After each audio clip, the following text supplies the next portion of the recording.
बिस्मिल्लाहिर्रहमानिर्रहीम अस्सलाम वालेकुम वरहमतुल्लाहि वबरकातुहू। अज़ीज़ तलबा, उम्मीद है खैरियत से होंगे। क्लास 10 फेडरल बोर्ड के बच्चे जो उर्दू का पेपर देंगे उनके लिए मज़मून एक अहम सवाल। मैंने मज़मून का सिलसिला शुरू किया है और ये मज़मून है वालिदैन की खिदमत। इसके पॉइंट्स पहले पेज पे दिए गए हैं, उन्हीं पॉइंट्स को जो है ना आपने एक्सप्लेन करना है। बोर्ड में भी जो 5 या 6 पॉइंट्स दिए जाते हैं, नुकात दिए जाते हैं, आपने उन्हीं के मुताबिक मज़मून लिखना होता है। अपनी तरफ से मज़मून, अपनी तरफ से पैराग्राफ और अपनी तरफ से हेडिंग नहीं देनी होती।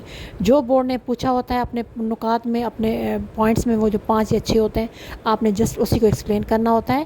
तो उसका सबसे बेहतर तरीका है, आप 2 से 3 किताबों में आपको मज़ामीन रटने की ज़रूरत नहीं है।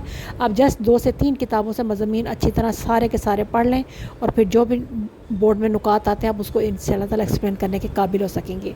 वीडियो में ज़रा फ़ॉन्ट साइज़ छोटा है क्योंकि मैंने अपने बच्चों के लिए जो है ना ये टाइप किया था, तो उनकी बुकलेट में ये फ़ॉन्ट साइज़ जो है ना वो आ रहा था, तो उसी से मैंने जो है ना वो पिक उठाई है। तो आप चाहे तो इसको पॉज़ करके ज़ूम करके देख लीजिएगा, तो इंशाल्लाह